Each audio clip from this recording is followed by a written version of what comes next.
Welcome to Midwest Paranormal Presents Paranormal Soup. I'm your host, Jason Bland. And today being my birthday, man, things did not go easy on us getting on air tonight. Windows 10 update, reset all my settings. So hopefully I am streaming out fine. Hopefully I am streaming out to Late Night in the Midlands Radio Network fine.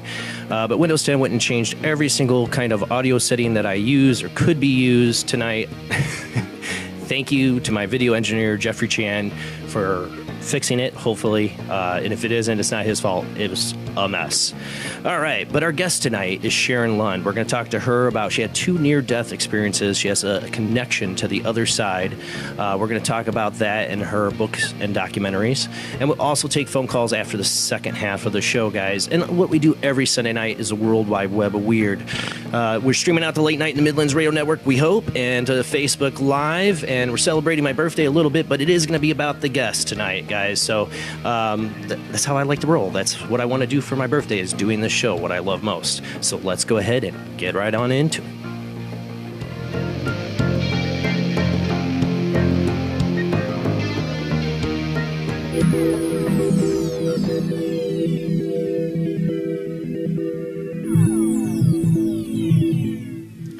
Welcome to another night of Paranormal Soup. As I said before, I'm your host, Jason Bland. We're streaming out to Late Night in the Midlands Radio Network and out to Facebook at our Midwest Paranormal Presents Paranormal Soup Facebook page.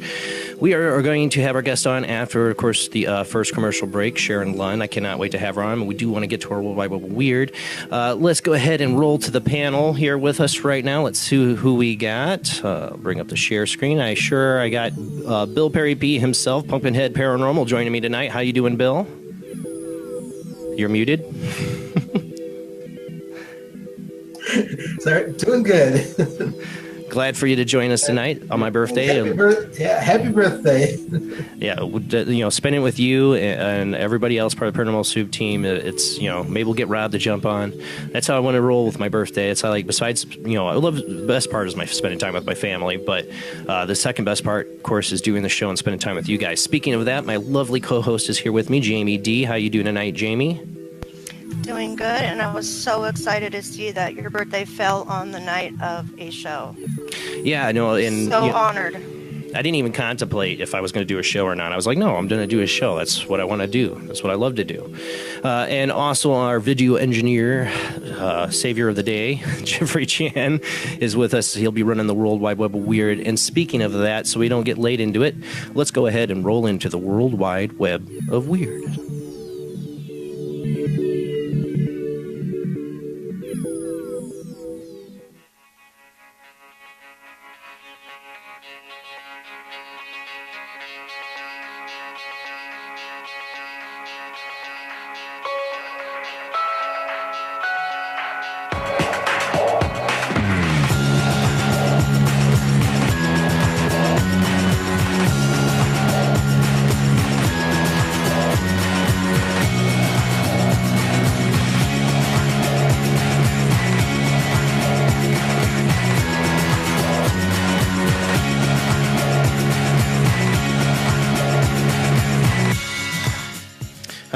Tonight on World Wide Web of Weird. Of course, we're going to start off with probably the biggest news going around.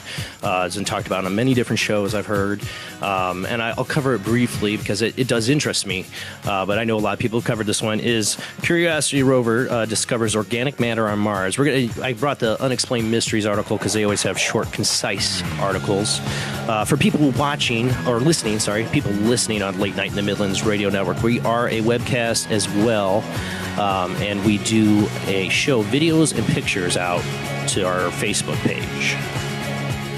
So if you want to check that out, go to Midwest Paranormal Presents Paranormal Soup. But the quality of listening is you get to hear the great bumper music in between the commercials. That's the benefit of listening that I can't do on Facebook. All right, let's go ahead and get into this. Unexplained Mysteries. Curiosity discovers organic matter on Mars. The groundbreaking discovery represents the best evidence yet that Mars was once home to lakes filled with carbon-based compounds necessary for primitive life forms to develop. And excuse me if I sound like junk tonight. I'm getting over a really bad sinus and chest cold. It's been great. Happy birthday to me.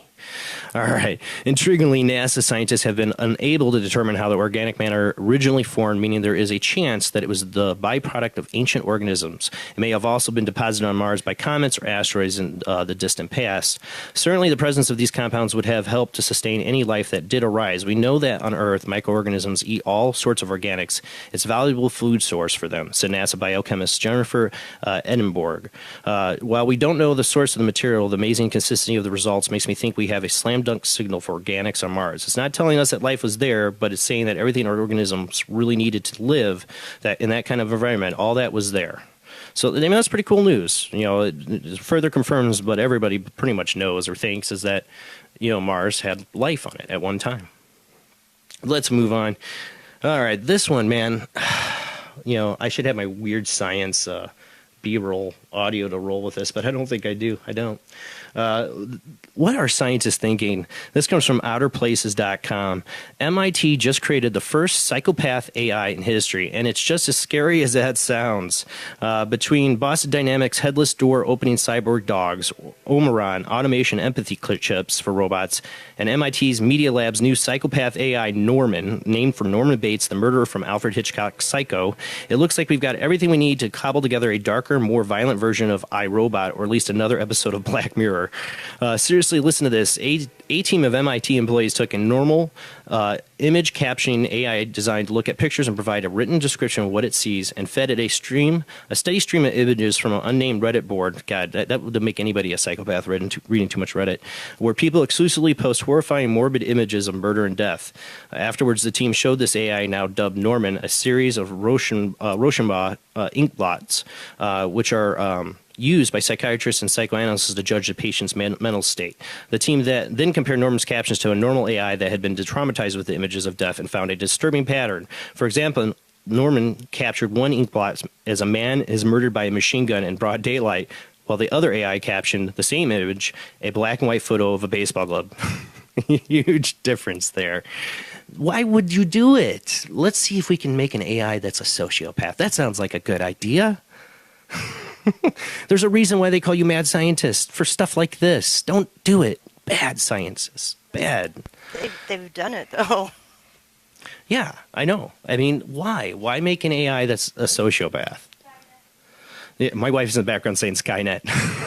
Because they can. Because they can. Yeah, well, I mean, literally, you know, let's build Skynet. That's what my wife's saying in the background. Yeah, I mean, it's like, I think a bunch of Terminator fans are just bound and determined to make that future happen. All right. Oh, and then my articles disappeared on me. Let me go back here. Okay. That was article number 2. Let's move on to article number 3. All right. This next one, we talked about this, I think, a year ago, the same place, about mysterious sheep killings that had people perplexed. This one was in Juniper, and what is that, India, I believe? A strange, recurring, clueless phenomenon, attacks on sheep by a mysterious creature of animal, is returned to haunt the farmers in Odisha. After a brief season of lull, the first such attack was reported from the Brakhana area in the district Monday night. 2 sheep were found dead with their intestines pulled out. This is what we had talked about before. It's been like a year ago, I think. Many more sheep were found with injuries. Locals spotted the carcass of a sheep at the Brakharan Tuesday morning. The sheep belonged to a farmer of Giswanari, Bihar, you know, I'm butchering that. He says that after grazing the sheep in a forest near the village, he had herded them into a shed near his house at night. The mysterious creature/animal sneaked into the pen and attacked the flock of sheep, killing 2 and injuring many more. As was the case in the past, marauding animals consumed the intestines of the sheep, but also drank the blood of the sheep, locals said. Notably, forest officials have failed to understand the nature of the creature/animal on the prowl in the human habitations. They took the stand that the animal was probably a hyena, but locals who are better understanding of the animal behavior dismiss this view. A hyena cannot attack so many sheep at a time. We suspect this to be some mysterious animal. Even the footprints of the creature are not seen. This makes us more mysterious, bewildered Behera said. This is the first time such an incident was reported in Juniper. I'm probably butchering that. In 2017, this is when we talked about it before, hundreds of sheep were killed in Nali region of Cuttack between February and July. I remember butchering those names. That's why I remember this article. Similar incidents were also reported from a bunch of places in India. I'm not going to try to name, but I'll butcher to death. But, you know, mysterious creatures, you know, I would trust what the locals say over anybody else. They would seem to know what kind of attacks would happen. But maybe there's a werewolf or something there. I don't know, a changeling. eating. I don't know. My imagination goes crazy with these sheep killing stories. I know. Let's move on. Number 4. This is pretty boss here. Oh my God! When I saw this, this is not for children. If you're watching children turn away, this is a bit gory, but it's crazy. Pilot's shoulder impaled by huge tree branch after microlight crash lands in the forest. Warning: graphic content. The 36-year-old from Belarus was flying in his Parareich. I guess it's like some kind of plane or something, a kind of microlight I don't know nothing about these things, in the countryside where he crashed. Pilot who crashed his microlight into a tree and was skewed by a tree branch through his shoulder, brushed off the serious injury by telling doctors, I am Groot. Just kept on telling people, I am Groot. Man, you earned it. Because, man, if people are listening, you literally see this guy making like this like wrestler pose with a tree, a big thick tree, not like a stick, like an actual tree, thick limb through his shoulder. There's not much of his shoulder left. Oh my God. And he's like, like, I gotta say that's pretty boss. I gotta say it's pretty boss. I'm thinking at this point when he's taking this picture, they've already loaded him up with lots of morphine. I'm hoping. I mean, it's pretty gruesome. Like this guy shouldn't be standing or posing even on a bunch of morphine and drugs. Adrenaline. Yeah, obviously. Look at the look in his eyes, man. Oh man, it is crazy. All right, let's move on here. All right, another plane story. This one definitely a lot as unpleasant, probably. Woman says poop. This comes from Gizmodo.com. Woman says poop fell from a plane into her sunroof, splattering her face and giving her pink eye. A woman in Kelowna, British Columbia, says she has pink eye after human feces fell from the sky through her sunroof, hitting her in the face. Susan Allen says she and her 21-year-old son were struck by the mass of sky poo when they were stopped at a traffic light on May 9th. According to Allen, the feces covered her car, splashed her car idling next to them. She then looked up to saw a plane flying above. I just want everybody to know that although this seems like a surreal type of story, this happened to me and my son, Allen told the Canadian press. All we want people to know is that it was quite devastating to be covered in poop and hope it never happens to anybody else. Allen shared a doctor's note with a news outlet which stated that she had conjunctivitis because she was inundated with sewage from an overhead plane. She told the Global News that her eyes swelled up to the size of golf balls. Oh my God, poor woman. Initially, Allen kept the incident to herself. I didn't want to tell people I was pooped on. I swear this is a real article. She explained to the Global News, but after authorities did take satisfactory action, she came out about the something storm. I'm not going to say that on air. My car was inundated with poo. I would like them to clear my car out. Any apology would be nice, and I do believe they owe me some kind of compensation for my eye. Allen told the news outlet she's initially reported the incident to the Kelowna airport. I'm probably butchering that, by the way. Wait, can I just say she was more concerned about the car than her eye, though? Right. Well, initially, asked for compensation on the car. Yeah. I would be more concerned about my eye, having feces in my eye. But yeah, you can find that at Gizmodo.com. But yeah, the airline was, of course, not sympathetic and tries to deny it and get away with it. Or maybe she didn't. Maybe she put on fecal matter. Maybe they should test the fecal matter. I don't know. All right, let's move on before it gets any later here. I was trying to roll through this quick. We got a really good guest tonight. So, all right, number 6. We always have good guests, though, but really good. It's from Laudable.com. This is Back from the Dead. This has definitely been very viral. There's actually a CCTV footage that I'm not showing of this animal. I just got the screenshot of it. Like I said, this comes from Laudable. Security cameras outside your house don't usually capture anything interesting. The odd animal doing its business on your patch of grass may debunk a person staggering about. Oh, that's a weird article written.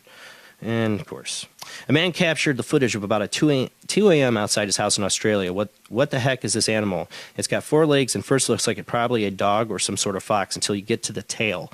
The creature's tail is thick and stiff and extends from the back of the animal straight to the floor, not like any fox we've ever seen. The man posted the picture to IMGUR, I don't know what that is, asking its users for help in identifying the mysterious beast. People immediately began asking where the man lives, believing he had captured evidence of the extinct Tasmanian tiger. One user exclaimed, please tell me that you live in Tasmania and you have footage of the long extinct Tasmanian tiger.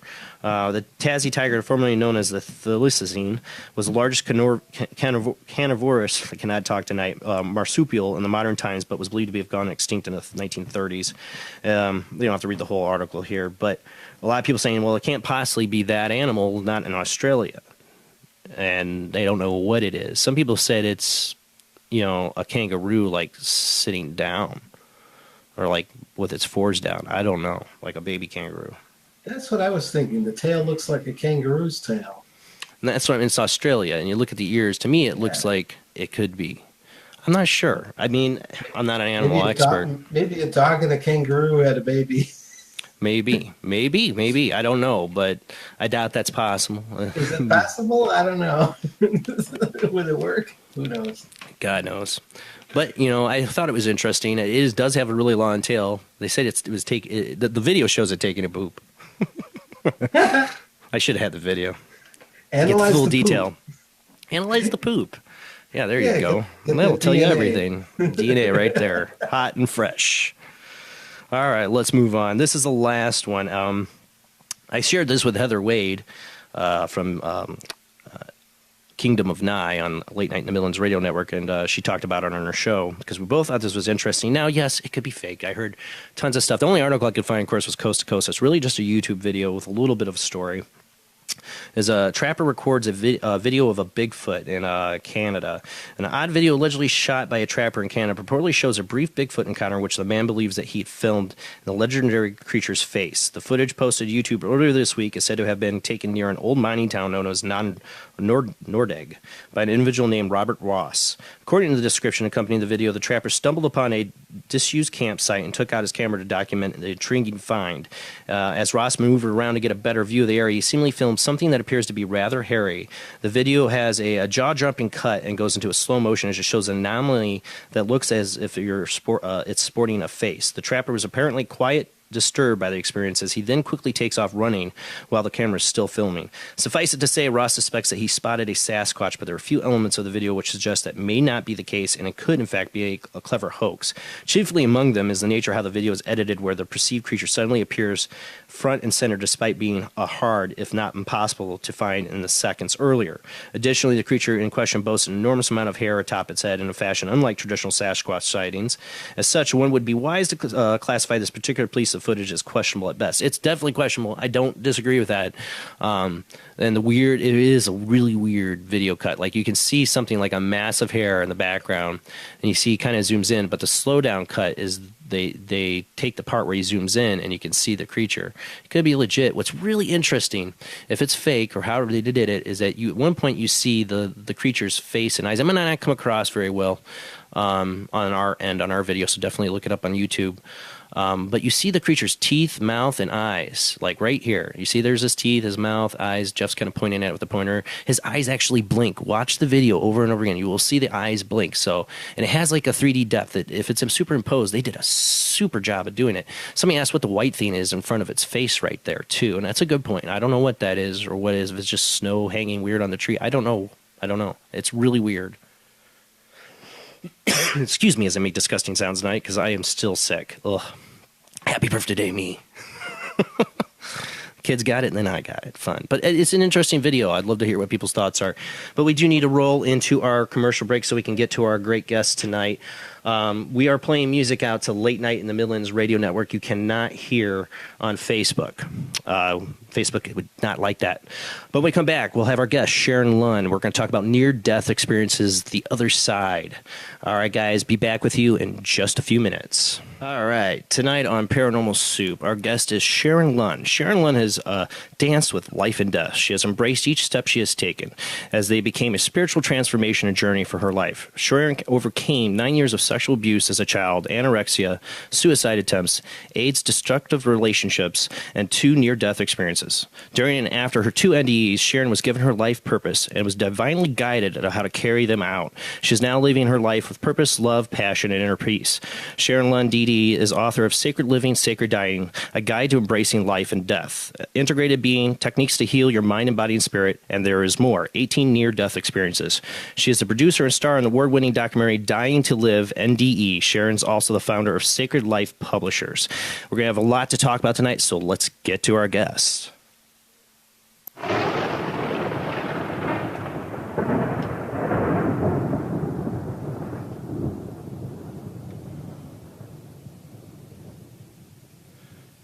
All right. I think we have her on the line. Let's check. Good evening, Jason. Good evening, Sharon. How you doing tonight? Very well. Thank you. Aloha. Aloha. We're calling you all the way from Hawaii. Yes, indeed. A lot going on in Hawaii. Are you affected at all by what's been going on with the volcanoes going on, erupting?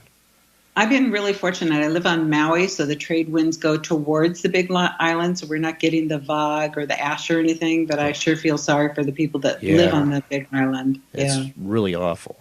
Really awful. Sure. Guatemala. Absolutely. Devastating. Yeah, real bad. Well, tonight, Sharon, I gave them a little bit of introduction of you, but I want you to go ahead in your own words, tell the audience who you are and what you do. I have a publishing company, Sacred Life Publishers, and I'm an international speaker, and I'm also an author. And I just believe that all of us have gifts and challenges, and the challenges that we have, we need to start embracing and really see them as blessings. And that's what I have done with my life. And because of my challenges and the experiences that I've had, I've been able to teach around the United States and into Russia and Japan and Europe and Canada.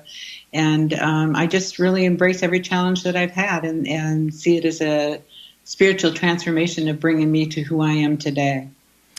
We're going to definitely get into tonight is talking about your near-death experiences. Something I've had a lot of weird stuff happen to me, but I've never had the near-death experience. I don't know if that's good because it seems like a lot of people, it does change their life. It does put them on some kind of better path most of the time. I agree, and I think even the people that have had distressful NDEs, which means it's kind of like a hellish NDE, near-death experience, when they see the darkness or they see the agony or pain that they brought to other people, when they come back from that, their whole life is transformed so that they can live a better productive life and a better quality of life and look at forgiveness for what they did and also forgiveness for themselves. Now, I don't know if you want to start tonight by just, where you want to start tonight with your experiences. If you want to start with you say you had 2 near-death experiences. I don't know how you want to start that kind of delve into that. Okay. Well, I'll start at the beginning. My first near-death experience, I did not die. My second one, I did die. So I'll first start with my first one. I was in a very abusive relationship with my husband, and I became anorectic. And I had to send my daughter to live to Hawaii to live with my parents because I could no longer feed her because I was so sick and things. And so I attempted to commit suicide. The pain that my husband brought me and saying that I was ugly, I was fat, I'd never amount to anything, I was stupid and this and that. And then the sexual abuse from my grandfather for 9 years just really destroyed my inner being and my soul and spirit. So the first time I tried to commit suicide, I took some pills and I threw them up because, I hadn't had anything in my stomach for so long. Yeah. And then a couple nights later, I went into the bathroom and I put my wrist over the bathroom tub with a razor to it. And I said, God, infinite spirit, please forgive me for what I'm about to do. But if there's anything I need to know before I kill myself, let me know right now. And immediately, Jason, the entire bathroom just filled up with this beautiful, magnificent light, bright light, and this warmth. And my whole body calmed down, and I felt relaxed, and I felt this inner peace within me. And I heard this voice say, my child, it's not your time to die. Get yourself in the hospital, and when you get out, you will become a teacher, heal around the world, and write books. Wow. And none of that made sense to me because I was a secretary. How old were you at that time? 35. So I put myself in the hospital that evening. I went into the hospital. And I was in the hospital for 3 months with anorexia, getting better with that, and then went to Hawaii to come over and pick up my daughter and brought her home. But immediately after that, I realized that I did have life purpose. And while I was in the hospital, it was very interesting because we had to do a lot of journaling. And I saw this entity come into my room, and I could see him, yet I could see through him. And his name was Scimitar. And he was 4'9", and he had long hair, and he had a staff, and he was Asian. And he said that he was here to teach me the Eastern philosophy and Eastern way of living and healing. Wow. And then I had another one come to me only through writing, and his name was Viracocha, and he said that he was one of my master teachers. So Scimitar actually guided me when I got out of the hospital into a holistic doctor and into the Western way, the Eastern way of healing.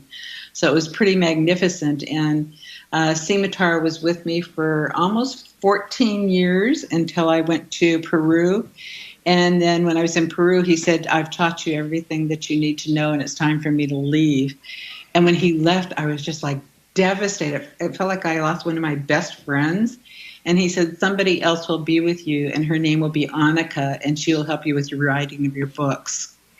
So... Well, you seem like, it seems like some people have spirit guides for certain periods of their life, and then those spirit guides have other things to do, and move on, and so does that person. Exactly, and that's how I see it too. But when you get so attached to them, I think we all have master teachers or master spirit guides or angels. I think we all have one of them, and that they're with us through this lifetime. And if you believe in past lives and future lives, I believe that they're with us at that time too, and that's what Viracocha is for me. Future lives, yeah, I definitely get the past lives saying, but I know what you mean when you talk about future lives, and that's always been something that's been interesting to me. Channelers that channel like. Not just a past life, but they seem to be able to enter into a future life, like a future possible incarnation, which to me just boggles my mind. Do you believe in reincarnation then? I do. I'm a Gnostic. I question everything, but I strongly have a feeling that that's the ticket. Right.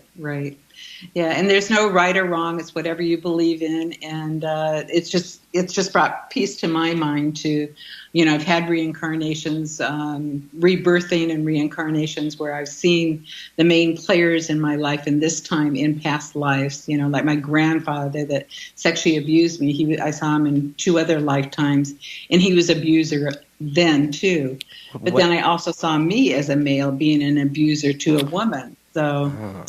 well, let's just say sometimes they say that's kind of like the karmic cycle, Exactly. But why would your grandfather keep being the abuser in three lifetimes? Is he just repeating the same mistakes?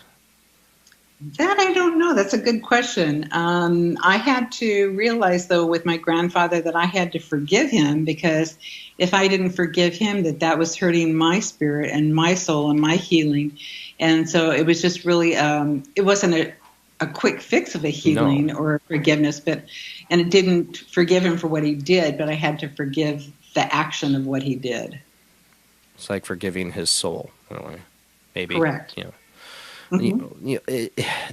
It's really hard for people to go through these experiences. They seem to have to face their demons. Yes. And I think that's.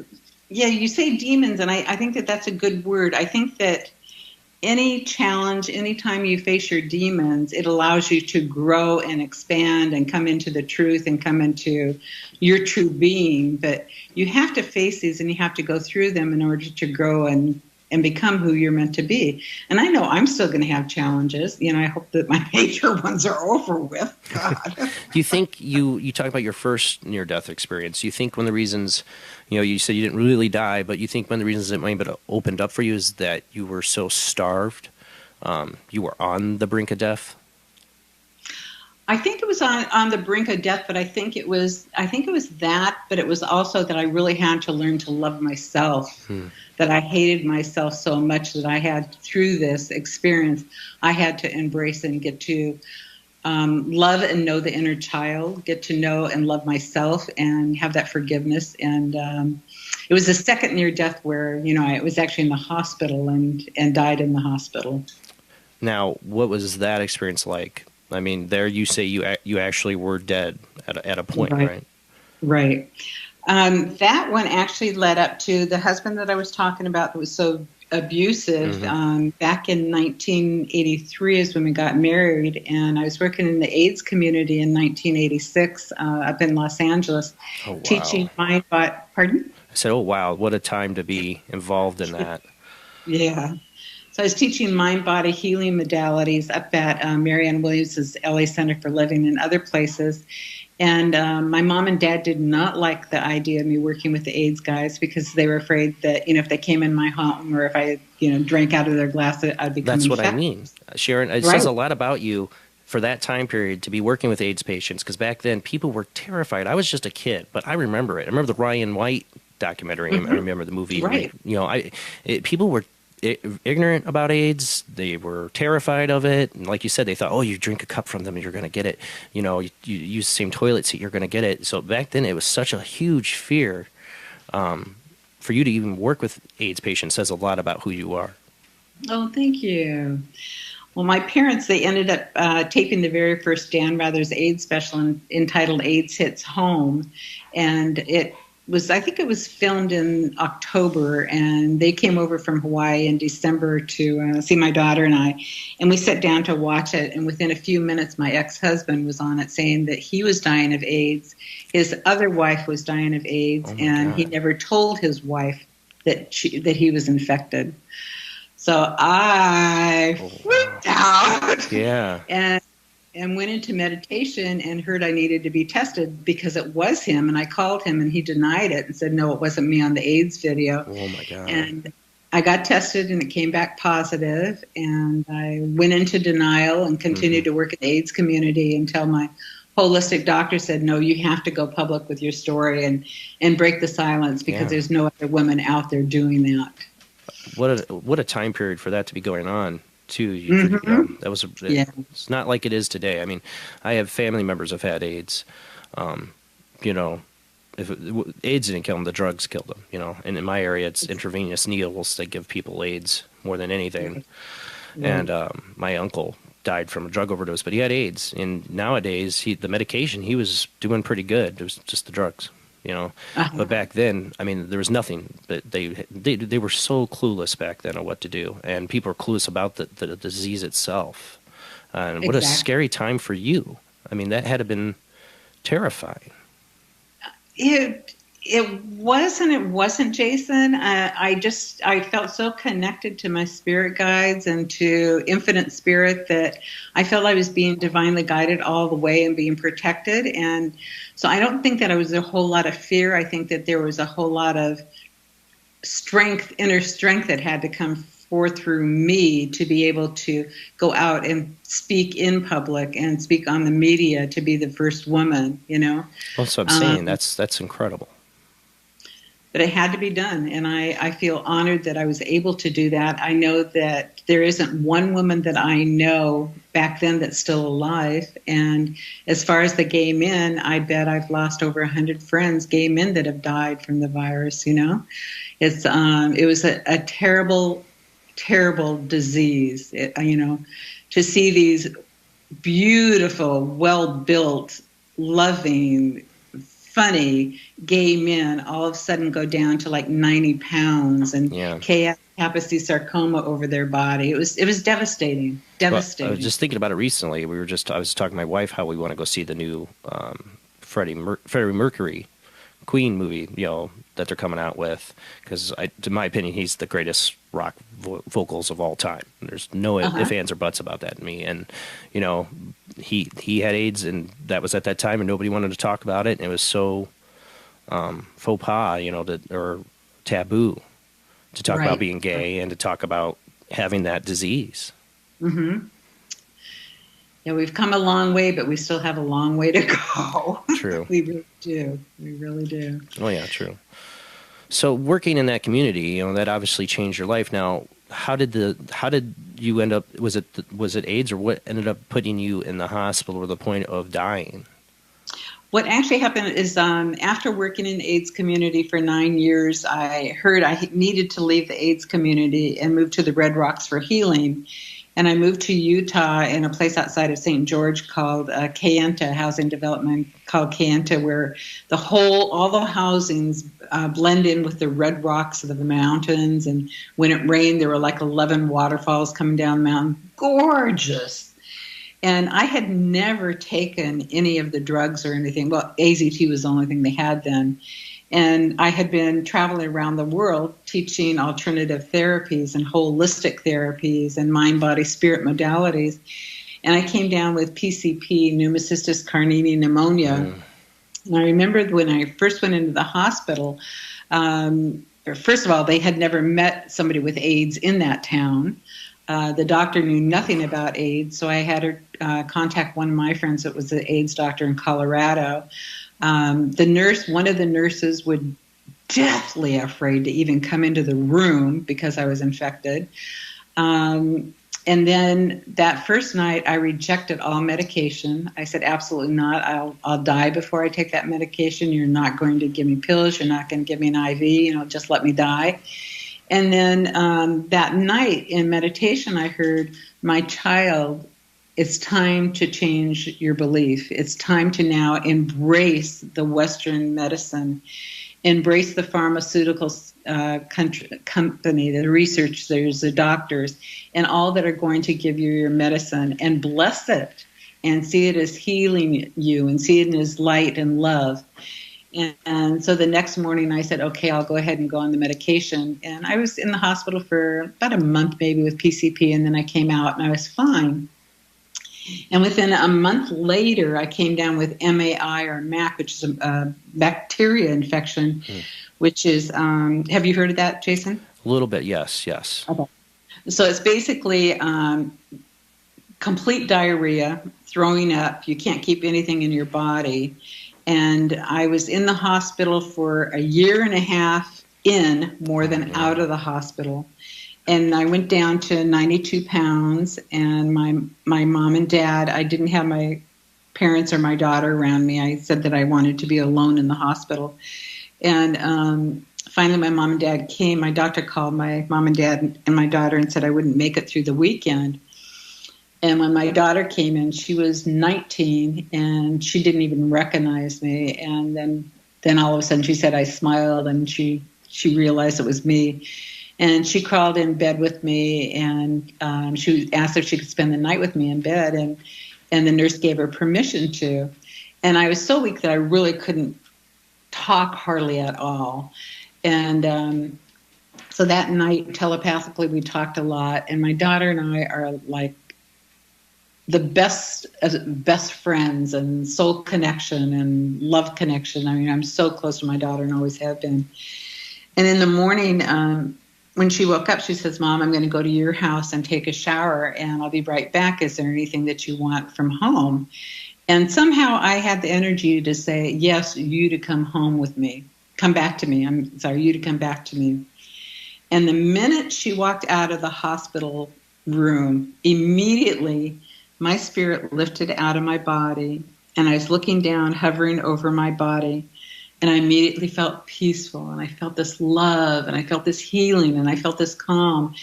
And it was just, it was just a feeling that you just can't feel here. Or describe, probably. Yeah, beyond words, probably, I would think. Exactly. And then two spirit beings, a male and a female, not the ones that I knew, but two spirit beings came before me, and I could see them, yet I could see through them. And telepathically, they said that they wanted to show me a review of my life. Well, all of a sudden, I'm looking down, and I'm teaching in Russia, and I'm teaching in Japan, and I'm helping the gay men prepare their memorial, and I'm being an officiant at a funeral, and Janine and I are doing different things together. And then a spark of light hit me. I went ahead of myself. I'm sorry. Okay, sorry. I review. And then all of a sudden I went through the tunnel of light. And as I'm going through the tunnel of light, there's gray beings. You could see the shape of the body, but you couldn't see any features or anything. And these gray beings felt like they wanted to grab a hold of me and get into the tunnel of light. Ooh. And as I'm going through, I want to say, where are my two brothers that have died? Where are all my friends that have died? And then all of a sudden, the light of God or infinite spirit came before me, and I became completely surrounded in the love and light. And once again, it was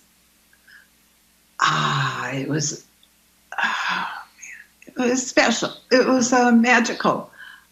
It was I can hear it in your voice. It's something you just can't imagine. You can't feel here. You never have. And I heard my child, unlike the time before, this time you have an opportunity to stay or you can return. But before you make your decision, I want to show you one more thing. And instantly, I was reliving being pregnant with my daughter. I felt the very first kick with my daughter. I gave birth to my daughter, and I saw my daughter and I doing things together through her 19 years. And it was like living it like I'm sitting in this chair now. It wasn't reviewing. I was living it. And then a spark of light hit me, and I was back in the tunnel of light. And the light of God said, "What is your decision?" And I said, "I need to return to my daughter." And instantly, I was back in the hospital bed. And for the next hour to hour and a half, I could see every single cell in my body vibrating up and down like effervescent 7-Up bubbles. And when Janine came back like a half hour later, all of a sudden I had my color back and I could talk and I had my strength back. And that afternoon I was able to get out of bed, which I hadn't been able to do for months. And then that night, I gave thanks for the experience that I had. And I said, well, now what is my life purpose? And what I heard was, my child, you need to now write the books that you'll be guided to do. And then I was guided to other things too. So it was awe. It was like I said, I can hear it in your voice, and it's still affecting you. I mean, yeah. It does, and the light is just so powerful and so loving, and did it feel? I have to ask you this, Sharon, and this is a tough question. I think it would be for me. Was there a part of you that did not want to go back, even with your daughter and everything? I know with my kids, I tell myself, I feel it. I would, no matter what, want to come back because of my children. But was there a part of you where you were almost detached from your children that you wanted to stay? No, absolutely not. I think if I would not have if they have not had me relive time with my daughter, I would have said absolutely not. That's what I wondered. Well, maybe they were they know what it's like there. They know you become detached from this world because it's such an incredible experience. They have to make you re-embrace these feelings and memories or something to remind you why you might want to go back. Right. And one thing, Jason, I'm really, when I was living on the mainland, I was really involved with the International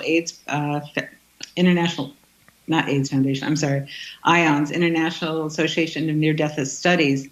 And I was involved with them for quite a few years. And the majority of the people that are sent back, I had a choice to stay or return. Right. But the majority of the people, Jason, that are sent back are really angry.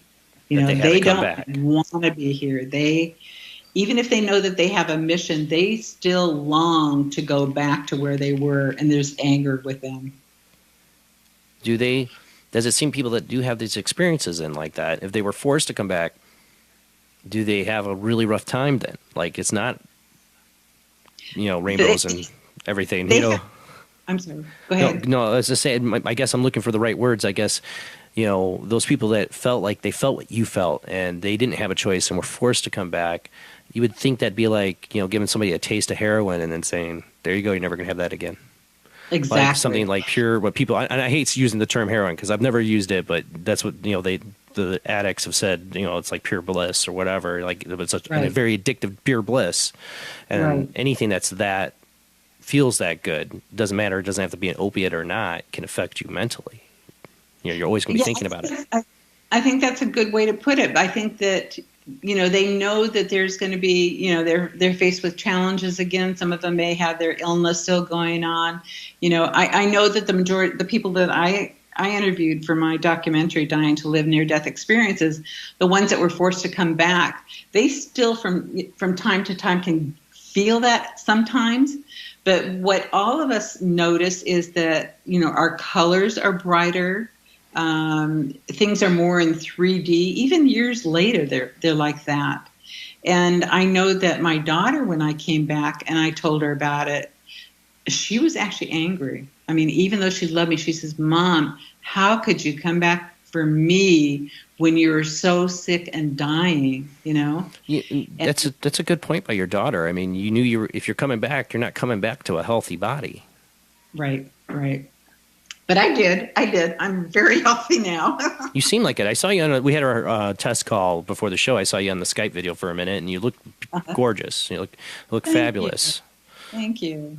And for somebody who's gone through so much, I mean, with AIDS and with having near-death experiences, 2 of them, you would think that would take a toll. But you look amazing. I wish we could have had you up on video so people to see. We got your picture up, but you look amazing. You look vibrant. You look like you're healthy. Oh, thank you. I feel fabulous. I'm healthy. I'm living my life dream. I'm living my life with passion, and I just feel like every day I'm guided to do what I'm guided to do, and just happy as can be. Well, for me, if I didn't have my children and I went to the other side like that and had a choice, I'd be like, yeah, I might stick around here. I think I'm good. Because one, I don't want to go back to work. Right. But now, I used to have, I used to do a lot of stupid things as a kid, and then even in my early 20s, because I just basically didn't care. Live or die. I didn't care. Boy, did that change when I had children. Oh, sure, absolutely. I mean, now it's fear and paranoia. I don't want to die. Everything makes me want to stay right here, next to my children. Because I want to be a part of every experience that I can with them for their life. I had a father who took off when I was 2, didn't give a crap, and still doesn't. And I've never imagined I can never imagine it, because for me, I want to be a part. I want to be here as long as I possibly can with my children. I don't care how much I'm suffering, physically or whatever, as long as I'm mentally here. I want to be here with my children, So I would make that choice too. I would, no matter what, try to come back for my children. Yeah. And I think a good point that you're saying is, when you're young and you don't have children, or even if you're older and you don't have children, you take more risk. But once you have kids, man, your focus and love is on those kids, and you don't want anything to come between you and those kids, or to hurt them in any way, or you be hurt in any way that, that I don't want them to experience living a life without their father like I did. Exactly. That's one thing I always swore. If I ever became a father, I will be there. Whatever I have to do, I will be there for my children. Well, Jason, your children are blessed. How old are they? I have a 6-year-old and a 2-year-old. Oh. And they're both probably still up right now. It's summer break. And so the 2-year-old is doing the personality changes. Yeah. Oh, yeah. Cool. Oh, yeah. Oh, yeah. Definitely seen it. We've talked about it a little bit lately on the show, because we have had a guest on about reincarnation, Gordon Curley Smith. Excuse me, I'm still sick. And he's been asking me to have I read the books to him? He has these books about reincarnation, like talking to your children with these books. That like gear them to see if it doesn't like hypnotize or do anything like that, but just to see if your children will come up with something, like from their past life, understand what you're talking about. I have to take a drink. Book so I can write it down, Jason? Give me 1 second, because my throat is totally closing up on me. I knew it was going to be bad tonight. I knew like this sickness was going to catch up to me. I apologize deeply to my audience and you. I am a mucus mess right now. The name of the books are here I got right here. Another Egg, Another Life, and there's 2 books, one for adults and one for kids. Another Aid, Another Life? Another Egg, Another Life. Oh, egg. He uses penguins as a story basis for reincarnation. Wow, I'll have to get that for my girlfriend that just is a grandma now and reads to her grandchildren. Yeah. Thank you for telling me about that. Yeah, they're incredible books. And when you talk about reincarnation, you definitely, you wonder when you talk to your children if they're going to come up with any of these memories or not. Man, oh, God, I got a horse in my throat tonight. Oh, we fought to do the show. I'm like, I'm doing a show on my birthday, no matter what. Today's your birthday? Yeah, today is my birthday. Happy birthday, Jason. Well, thank you. Thank you. And doing this show is what I love to do, and having great guests. And I do want to continue with your story, but since I'm getting a frog in my throat, and we're at the bottom of the hour, I guess I will take this time to go to the last commercial break so I can cough this out and get back to you, because you have such an incredible story tonight to talk about. And I don't know if you want to share some of the wrong subject, near-death experiences you have in your book, if you want to share a couple of those with us tonight, too. Okay, perfect. All right, guys, we play music out to Late Night in the Midlands Radio Network. You cannot hear on the Facebook, because the fake book, as Michael Vera calls it, does not like that. But, you know, it is what it is. If you want to listen to music, go listen at Late Night in the Midlands Radio Network. Go to the website, just donate, subscribe, do what you can to help keep this network going. Without you, we couldn't put on all these great shows that we do on L&M. All right, guys, we'll be back with you after this commercial break with our guest, Sharon Lund. We're going to be talking about near-death experiences. Be back with you in just a few minutes.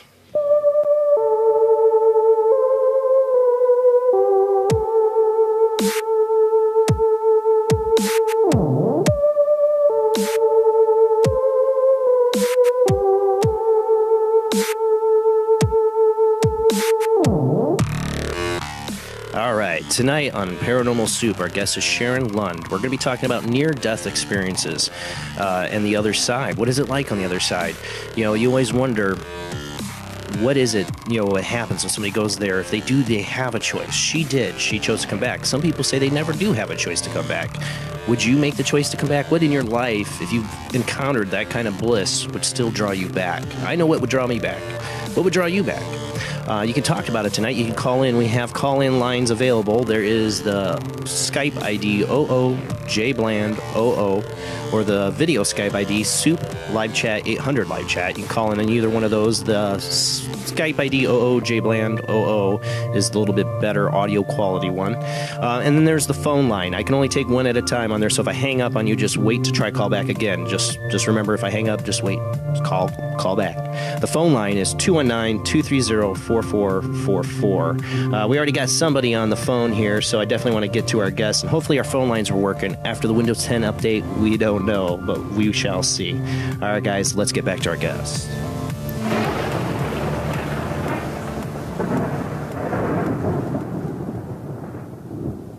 All right, I did just have somebody try to call in. It was the man himself, Ira Robinson, it looked like.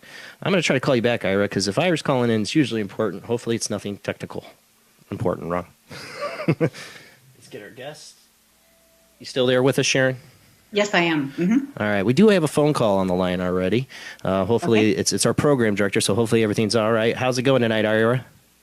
Hey, Jason. Actually, yeah, everything is just fine. I was actually calling in for my wife here. She was sitting next to me. She wanted to hop in and tell you about her own near-death experience that she had when she was younger. So if you don't mind holding on for just a quick second, I'll switch spots with her here. Yeah, go for it.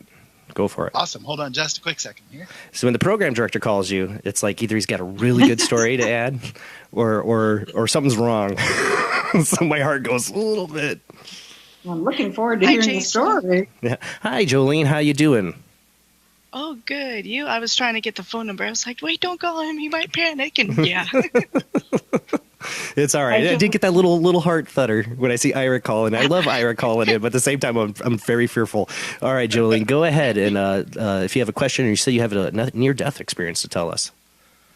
Yeah, I've shared it before more than once on Ira's own show, Open Eyes, but I myself had a near-death experience, and just from the little tidbits that I heard from yours, Sharon, mine's kind of similar. When I was younger, basically I had a rare heart disease, and when the near-death experience happened, I was given a choice to go back or not, and at the time I was only about 4 years old.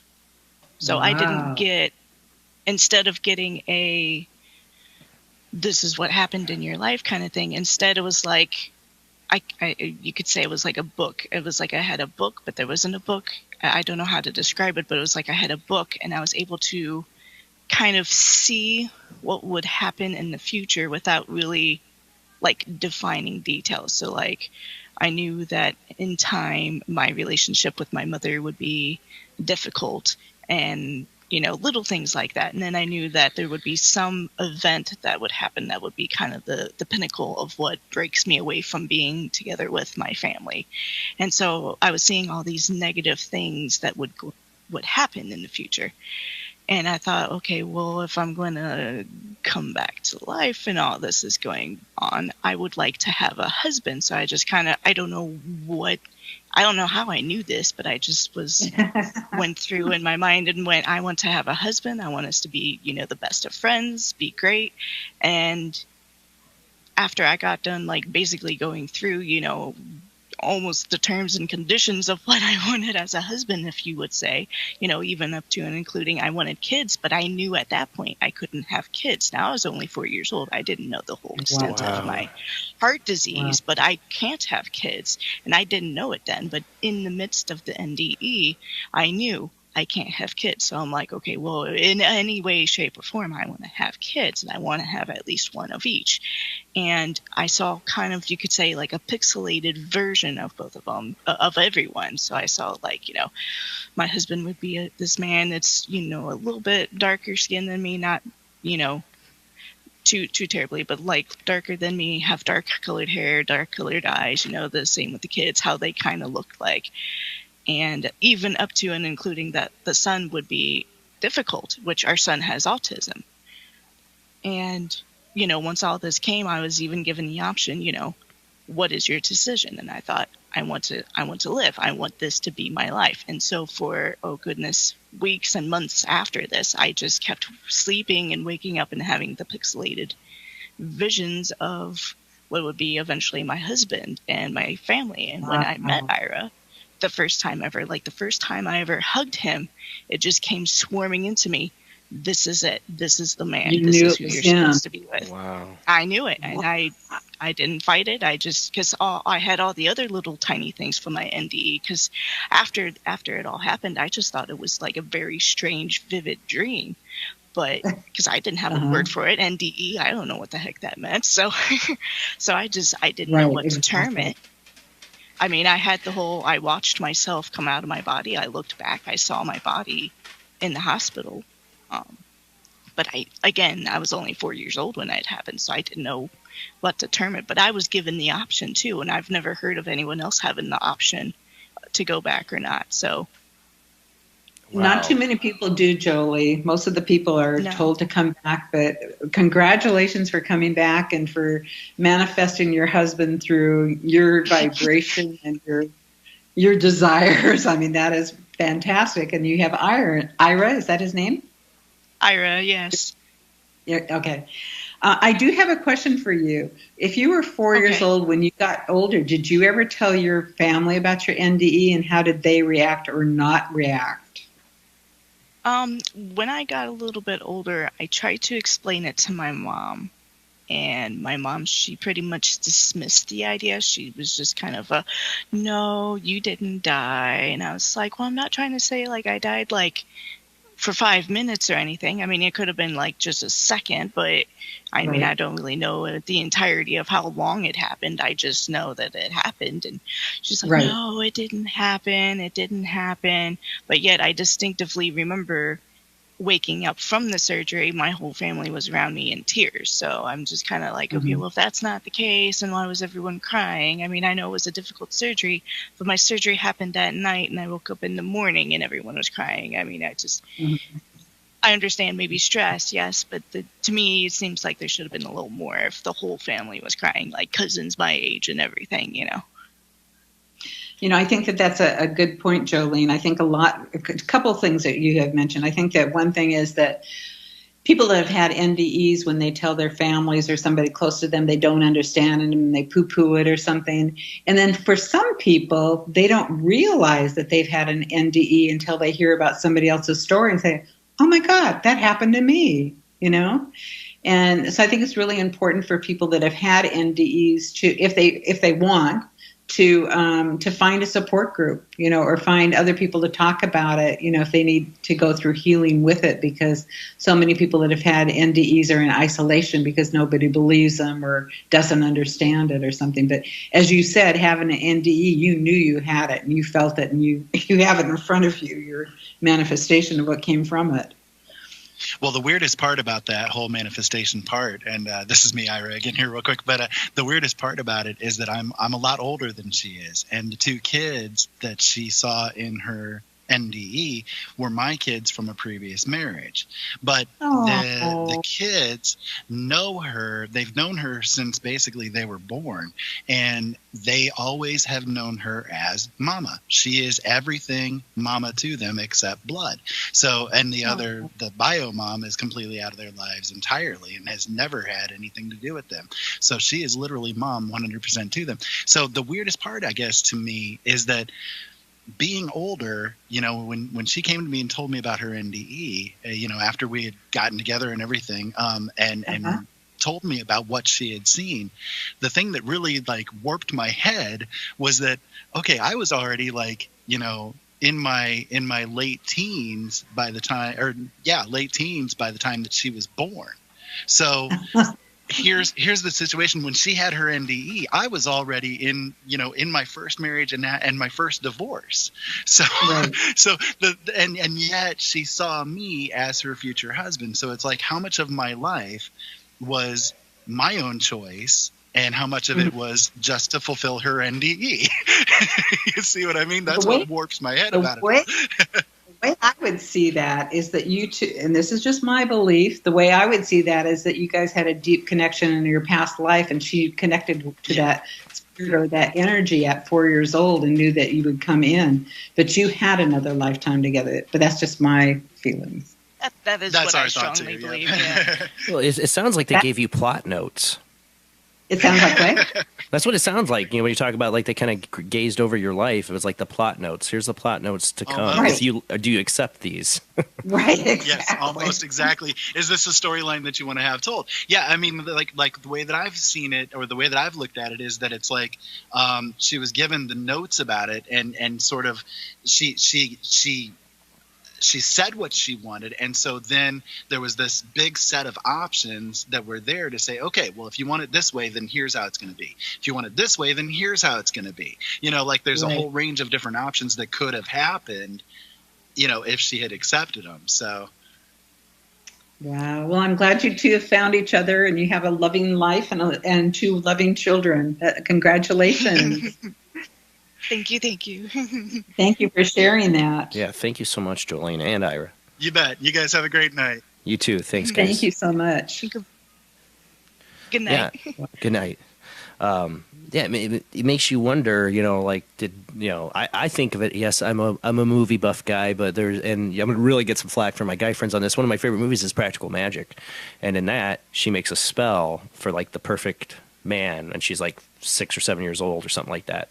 And, a guy with one gray eye, one blue eye, one green eye, something really weird like that. And he actually fits that pattern. I know it's a movie, but you wonder, can somebody manifest that like that? But he was already born, or maybe time doesn't exist on the other side. I don't know. I don't think time does exist on the other side. It's a good possibility, especially when she talked about maybe I was dead for a second, but this experience lasted a lot longer. I've heard people say, I know I've had a guest on the show that had a near-death experience too, and they said that it felt like a whole lifetime over there, and then they came back, and it was only minutes. Right. As far as time, it's not like time that we know for sure. Yeah. We do have another caller on the line, so I was wondering how many we're going to get tonight, so we'll see. And people, remember, if you want to call in, I do have the lines are busy right now. Try after this one. Skype ID OOJBland00 or Soup Live Chat 800 Live Chat for the video Skype ID, or 219-230-4444. Wait till the caller comes off and then try calling in. We have Zach on the line. How you doing tonight, Zach? I'm doing pretty good, Jason. Happy birthday to you, brother. How you been? Oh, well, I was pretty stressed out before this show. Windows 10, man. That's all I'll say. Windows 10. I hear you. Hi, Zach. Hi, Sharon. It's very nice to meet you. I just have one question, but it is a two-part question. I'm under the belief that really, when it comes to the truth about the afterlife, really when it comes to the truth of what? Wait. When it comes to the truth of what? Truth about the afterlife. Sorry, I had to cut in there, Zach. You kind of broke up. He's talking about the truth of the afterlife. All right, go ahead, Zach. Okay. Oh, no, that's all right. Okay, I always believe that every world religion out there has maybe some grain of the truth, but really it's more seen through like a distorted lens, at least in my opinion. I wanted to ask you, in your opinion, which world religion or philosophy really comes the closest to an actual depiction of the afterlife based on your own experiences, and why? Wow, good question. Okay, Zach, I'm not sure if I heard the whole thing because it seemed like it was cutting in and out. But I think you're asking me which truth do I believe in? Well, yeah. Well, he wants to know what you experienced on the other side. Mm-hmm. Which world religion closest fits that? Okay. When it comes to religion, none of them. When it comes to spirituality, what I know, and I think what almost all people that have had NDEs, it doesn't matter if they're Jewish, it doesn't matter if they're Catholic or whatever they are, that what we know is that there's light and love, and that is what there is light and love, and it is not about religion. It is about love, and it is about the oneness, and it is about there is no separation, and that is the truth that I think almost all of us learned and know from our NDEs, that we are all connected, that we're all one, that there is no separation, that there's only light and love, and everything else is false. So that's what I know. That's what for me. Okay. And then really I just had a second question just come up in my head. I do apologize, Jason. Sorry. When you were describing being in the tunnel and you saw these gray silhouettes and that they were trying to grab onto you and trying to get inside the tunnel, based on what you described on the afterlife, do you believe then that there is maybe a version of hell or maybe some kind of a place where like negative entities do go? I don't really believe. Well, I'm gonna do that in two parts. I don't believe in a hell. I believe that the gray beings, and I don't know. I've never knew for sure, and I guess I could go into meditation and ask and get the answer. But I believe the gray beings were spirits that are spirits that had died, that had passed away, that hadn't completely left this realm, that they were caught between the realms in some way. I believe that I think that they were caught in between the realms and trying to get into the tunnel that way. As far as like the hell, I think that the people that have had distressful NDEs, that have had hellish like NDEs, which is about 17% of the people that have had NDEs, that they see the anguish, they feel the pain that they've caused other people. As an example, one of the guys that we wanted to interview for my documentary, Dying to Live Near-Death Experience, in my book, There Is More, 18 Near-Death Experiences, he was in a gang up in Los Angeles, and he shot a lot of people and destroyed a lot of people's lives, and he had an NDE, and he had a very, very bad NDE. But all of a sudden he saw, after seeing everything that he had done and the pain he had caused, he saw in the corner a light. And his energy took him to that light and brought him out of his NDE, his distressful NDE. And he actually changed his whole life and became a minister. So I think that people will, I think when people die, I think they'll see what they believe in. If they believe in Buddha, they'll see Buddha. If they believe in their dog more than anything, or their cat, they'll see their cat. If they believe in angels, they'll see angels. I believe that there is only the light, whether that light is presented as, Jesus, or I call it infinite spirit or Buddha, whatever you want to call it. I think hell is what you make of your life or what you don't make of your life. But I don't think that, for me, I don't think that there is a judgmental, condemning God. I think that spirit, infinite spirit, whatever you want to call that, is all loving. And that's just my belief. Okay. Okay, cool. That's really all the questions I had, Sharon, and I'm loving to hear your story and the fact that you worked with AIDS patients back over in the 80s. I mean, I have a lot of respect for you on that one. Thank you very much, Zach. On that. Cannot wait to hear more of your story. And Jason, thank you so much for allowing me to call in, brother. I appreciate it. You always have great questions, bud. Thanks for calling in. Thanks, Zach. All right, you too, brother. Right, y'all have a good night. Jason, once again, have a happy birthday, all right? Thanks, bud. I'm having it now because we're having a great show. Except for the tickle in my throat. Oh. Awesome. All right, man. Talk to you later. Zach always has really good questions, and he kind of got to when I was going to try to ask, too, is about the hellish experience. You talked about this guy that was in a gang. You said it was severe. Can you tell us a little bit what he experienced at all? I mean, yeah, it's considered a distressful NDE, and basically he just saw, he saw himself, torturing these people and killing these people, and he saw a lot of darkness around him, and he said it was almost like not monsters, but it was just this black, dark energy just surrounding him with all these pictures of all the abuse and pain and suffering that he caused all these other people. So he actually saw the people that he killed, and he felt what they felt. And what their family was going through.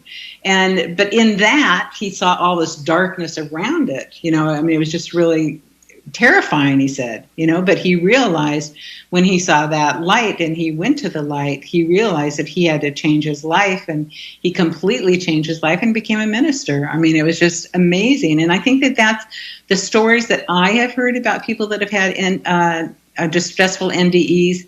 It is truly life-changing for them to a positive way. Well, it sounds like they were trying to give them a shot of empathy. Yeah. People that are that cruel in life don't feel others' pain. They don't put themselves in other people's shoes, and that kind of like threw them into it. We do got another call. We got Laura Lee on the phone line. How you doing tonight, Laura Lee? I'm good, thanks. How are you, Jason? Doing good. Great to hear you. Hi, Laura. Yeah, thanks. Hi. Happy birthday first, Jason. I hear you had a crazy day. I'm glad the show's going so well. Knock on wood. Sharon, I just wanted to tell you this is right up my alley. I'm actually a nurse by profession, but the summer before profession? I went into a registered nurse. Oh, okay. But what happened was the summer before I went into university to get my degree, I was 17 years old, and my first nursing magazine, I've never forgotten, there was 2 things on the front cover, and one of them was about near-death experiences. I've always had an interest in that and concur with everything you've said here, because I've had so many patients that have actually, coded in front of me and were so kind afterwards, wanting to discuss what they had seen afterwards, including many detailed experiences when they'd only been, their heart had stopped for, say, 5 minutes. And I will share with you now that I've actually worked as a psychic medium and am seeing the other side of things. And I agree with you with everything you said, too, with, people that have had traumatic near-death experiences and the changes, especially, it makes in people's lives. Right. So very, very, very, very profound. And I'm actually thinking about writing a book, because obviously I'll keep people's stories anonymous, but just even patients that were in the room, no medical knowledge, didn't know who was at the code when they, had a cardiac arrest, and described themselves over top and repeating the language. They could have heard that. You could say that they could have heard what happened, but describing who was in the room, what was done. There was no way they would have seen any of this. So it's always fascinated me. So I joined a little bit late, so I hope I didn't miss this, but is your documentary out already? My documentary has been out since 2010. I'm actually writing my life story right now, but Laura Lee, I'm a book publisher, Sacred Life Publishers. If you want to call me, I'll love to talk to you about publishing your book. Wonderful. I just wanted to thank you for being here, and such an interesting topic. And what a blessing and gift that those people felt safe enough to tell you about their NDEs, because a lot of people, right after it happens, it's so sacred and so pure, it's hard to talk about it. So what a blessing that they gave you to hear about that they trusted you. And I agree. And today, I'm going to be 53, and I still remember many of their stories like they were yesterday. So definitely. The one thing I did want to ask you, though, quickly, is when you were talking to Ira and his lovely wife about her story, one of the things that sort of popped into my head, could they have possibly made a soul agreement before they both were born too? You know, I would go along with that. A soul agreement or a past life agreement. I would definitely say yes. Oh, good. Okay, well, I don't want to hold up the phone line here. I know there's probably lots of people I want to talk to, so thanks for taking my phone call. I appreciate it. Thank you, Laura Lee. And if you want to reach me, my website is www.sacredlife.com. Okay, I will contact you for sure. Absolutely. Thank you so much. And have a good night tonight too, Jason, afterwards. Many blessings to both of you. And Laura Lee, that link for her website's in our description of the video too, so you should be able to get it from there too. Perfect. Okay, thank you. All right, thanks, Laura Lee. You have a great night. You too. Bye-bye. Yeah, my mom worked in the medical field for 17 years as a respiratory therapist, and I've heard some stories. They definitely get to experience a little taste of death, in a way that crossing over when you work in the medical profession, and it does impact people. When you mention that, Jason, you would be astounded at when I share my NDEs with medical associations and doctors and nurses and stuff, and I ask, and they've been in the practice for years and years, and I ask, how many of you have your final affairs together? If you have a group of 30 or 40, you may have 3 people, and you think, why, if you're working around death and dying, why aren't you looking at getting your final affairs together? They just don't do it.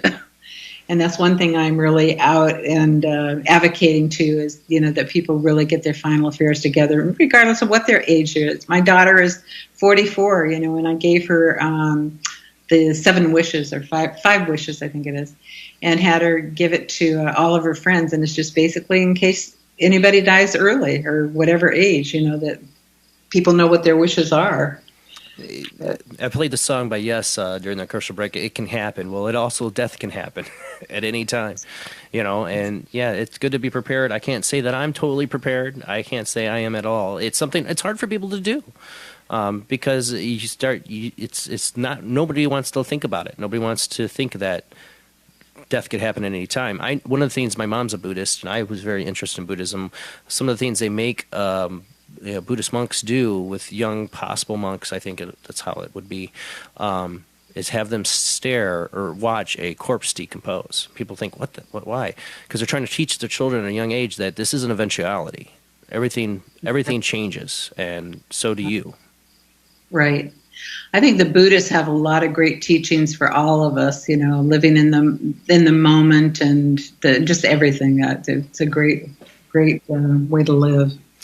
I do want to give out the phone lines again, people. It's 219-230-4444 or Skype ID OOJBland00, or there's also the video Skype line. Hopefully, if it works, is Soup Live Chat 800 Live Chat. You can call in and share. If you had a near-death experience, please call in. I love hearing these stories. I know, Sharon, you do. Sure. Yeah, we love hearing it. So if you had a near-death experience, definitely call into the show. Speaking of that, did you have any other stories that you would like to share about some near-death experiences that you think would shed more light to people about this subject? Well, I think that, as I kind of mentioned to Laura Lee, that, I think it was Laura Lee I was talking to at that time, that whatever they believe in is what they're going to see. It's like Carla, she was really into drinking and had a diabetic coma and really had wasted her life away for many, many years drinking. And she's in my book. And when she died, she believed in angels. So she saw angels, coming towards her. And then John was Native American, and he died of a heart attack. And this is really interesting. When he died, he was at the restaurant right across the street from the hospital eating, and he told his wife, I don't feel well. And she says, well, do you want to go to the doctors of the hospital? And he says, no. And then about 2 minutes later, he says, yeah, I need to go. And they got almost to the parking lot of the hospital, and he collapsed and basically died right there for one moment. and he was like 347 pounds or something like that, 300 something. Oh, wow. And she was a small, petite person, but somehow she had the energy and the spirit within her to lift him up and carry him into the hospital. Oh, wow. And he died several times at the table, but one of the times when he died, he saw himself in a crystal cave with crystals all around him, and his mom came to him and said that, he still had things to do and he really needed to go back home, So, but it's beautiful. It's just so, I think that if we can open up the conversation about death and dying, I think it'll really help people to live their life more fully, because nobody knows how or when they are going to die. And so I'm really an advocate of getting your final fears together and opening up the conversation about death and dying, regardless of what your age. It's not easy to talk about, it can be your worst fear for yourself or for losing somebody else to it. So it's hard to talk about, what the eventual, because it is for everyone, and death could be coming at any time. But I think, having an idea or knowing that there is a faith even in another life or carrying on does help people deal with it a little bit. You think? Yeah, I think so, but I know, like my dad, he died in June, and he was Catholic, and I haven't been Catholic for many decades actually, but he was Catholic, and he knew about my NDE, and I don't know if that brought peace to him or not, even though he knew about it and had seen my video. I think that he died thinking that he was going to be in hell and judgment and punishment and everything else, and. But I think that if more people talk about their NDEs, maybe there's something that might trigger them to maybe look at life and death differently, or look at living their life differently. I think we all have a purpose. I think we're all here to have challenges and to overcome those challenges. I don't think you grow without challenges. So if we can embrace them, it may not be immediately, but if we can eventually embrace them and see them as blessings and share those blessings with others, because we're all unique in our own way, and we all have our own unique gift to give back to humanity. So, well, you think, the people that don't have a choice, what about those people? So why don't they have a choice? Why do you think some people just don't have a choice, that there is a predetermined plan for them, and this was just a fluke that they ended up over on the other side, or is that part of the plan too? I mean, well, it might be part of the plan. It might be that they have more to learn on this side. That there's more things that they have to go through, more things that they have to learn before they say, okay, adios of this lifetime and on to the next. I don't know, Jason. Well, yeah, I don't expect you to know all of it. I know you had your glimpse of the other side. Doesn't mean you know all of it. But I'd be curious your thoughts on it, your ideas. But speaking of, for people on the bad end, lately suicide has become a big topic in national media and minds with, Anthony Bourdain and Kate Spade taking their lives. And one of the movies I always loved about the afterlife, and books, actually love the book more, is What Dreams May Come. And in there, somebody who kills himself basically are trapped in their own kind of suffering, like their own illusion about it. You think for suicides, is it like that? Or, I mean, is there, you say you don't believe in a hell. What about somebody who does take their own life? If you had been successful yourself doing it, I mean, what do you think awaits that person? Well, I think that, again, this is my opinion. I just think that if I would have committed suicide like I planned on doing it, even though I didn't have a destructive life, I had, a lot of abuse and stuff. I think that I would have seen the pain and suffering that I caused my daughter and other people by committing suicide. I think that when I attempted suicide, I love my daughter so much, but the pain and suffering from my ex-husband and from the sexual abuse was far greater than any love that I could have for my daughter. And that's so hard to understand, or so hard to even say, that the pain was just too intense. I couldn't live with that pain. You know, it was just my head, my mind was just eating me away. And but you came back, you know. Right. For those that don't, that committed suicide, is there some redemption there? Is there some way you think they, and I know you don't know all the answers or anything like that, but in your opinion, you know, do you think there is some kind of healers on the other side, or somebody to help fix them? Yeah, I think that they will. I think that they will see the trauma that they brought into other people's lives, you know, because of the suicide that they did, and also see the greatness that they did in their life, whether, you know, it was a teacher, a gardener, or whoever, a mother, whatever it is. You know, you don't have to be a movie star to be great or anything. But I think that there's always healing, and I believe that when you die, you know, if you've had like a distressful NDE or a suicide thing, after you've had that I believe that you will see the light, that you will be in that love, and you will be healing, and you'll no longer be suffering. That's my belief. Now, as a paranormal investigator, I've run across, you know, I've gotten evidence of, for one, children's spirits coming across on recordings, you know, saying stuff, and they seem to be trapped spirits. What happened in that scenario, do you think, for people who didn't? Are those like the gray beings you saw? I mean, what makes the spirit not cross over? Obviously, if you would have chosen to stay, you would have been in a good place, but it doesn't seem all spirits get there. Well, I think that that's a good thing when you're talking about the trapped beings. I think that would be considered kind of like the gray beings that I saw. And I think a lot of times what happens is that the family holds people back, you know, that there's such a connection, the family has such a strong connection to that soul or to that being, that they're holding them back even though they've already died. Oh, as an example, here's a perfect example. My brother died, I was 21 and he was 23. And my brother and I were as close can be, just like my daughter and I. And the first thing that happened to him, I was at school in study hall, and he was in Vietnam, and all of a sudden I just started crying, and I didn't know why. And I called my parents and I asked if everything was all right, and they said yes. And then the next day they called me and said Tommy had got shot in Vietnam. Well, Tommy came home from Vietnam, and I was sleeping one night, and I woke up in the middle of the night, and again I just started crying and didn't know why. And a few hours later, my friend came to the door and said that Tommy had died.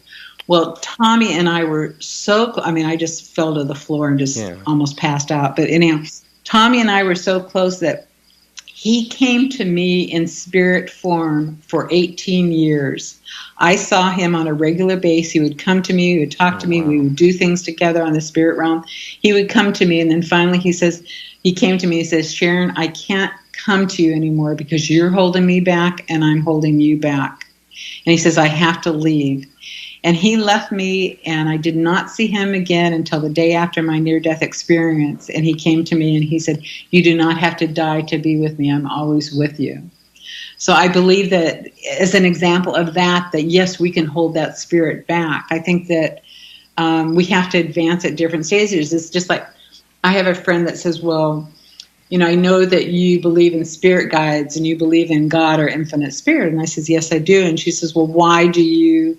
If you believe in infinite spirit or God, why do you talk to the spirit beings, or why do you talk to guides or angels or whoever?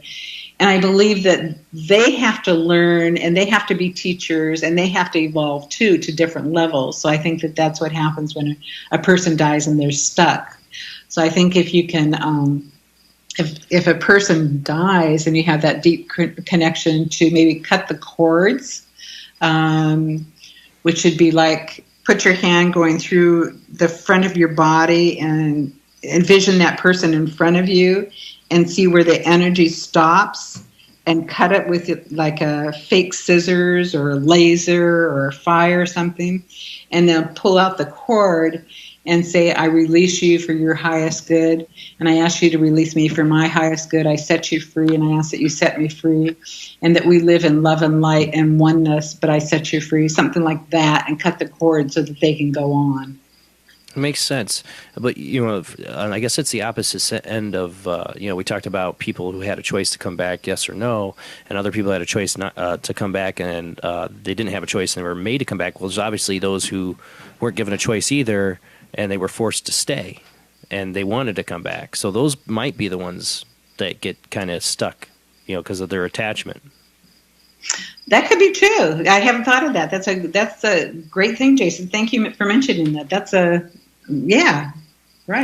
That's a good way to look at it. Obviously, if you get a choice, they're still attached to this world too much. Yeah, because obviously, if you got a choice, but other people don't, either they have to force to come back or forced to stay. That that could be a problem. That could be a spirit that's like, well, I'm staying if you like it or not. They don't come back to life, but they still stay in the area around the family members or whatever, draw them back. A lot of hauntings include people who are drawn to haunt locations they loved.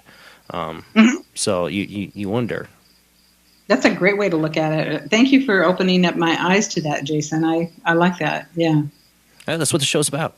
We compare notes and we talk about our experiences, and it's a paranormal soup. Exactly.